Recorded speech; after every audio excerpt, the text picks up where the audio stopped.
مساء الخير.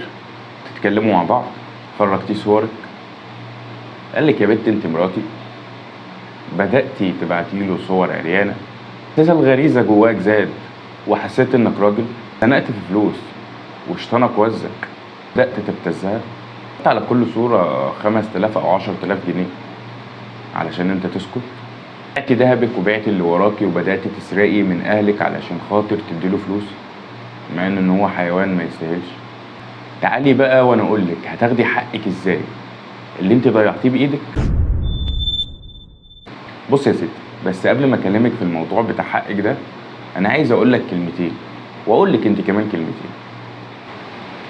الحياة مواقف، والرجولة مش قصص وحكايات عنك. الرجولة مواقف اتعلمتها في بيت اهلك وفي تربيتك. بص بقى يا ست الكل، لو حد حاول يبتزك عن طريق استخدام احد مواقع التواصل الاجتماعي، تعملي ايه؟ اول حاجه ما تقفليش الباب، او بمعنى اصح نسيب الباب موارب معاه.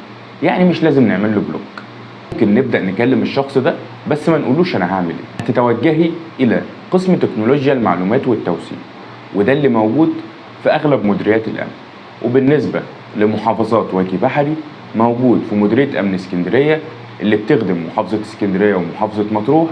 وبالنسبه لمحافظه البحيره، موجود في مديريه امن البحيره. القطاع ده منشأ خصيصا لجرائم تكنولوجيا المعلومات والتوثيق. حضرتك هتتوجهي هناك بشخصك او بوكالة خاصة لعمل المحضر ضد الشخص اللي بيبتز. هناك السادة الضباط هيقوموا مع حضرتك بالواجب، وهيبدأوا يفتحوا الاكونت بتاعك او يفتحوا رقم تليفونك الخاص بالواتساب اللي تمت عليه طلب المبالغ المالية. هيبدأوا بيحرروا لحضرتك المحضر اللي بدوره هياخد رقم أحوال، وهيتوجه إلى النيابة العامة لاتخاذ شؤونها حول الواقعة، والنيابة العامة هتحولها إن شاء الله بإذن الله للمحكمة الاقتصادية.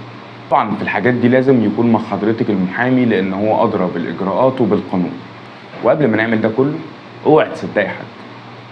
جسمك مش سلعة للبيع. لا تنسوا الاعجاب بالفيديو والاشتراك في القناة تشجيعا لنا لنستمر بنشر المزيد إن شاء الله.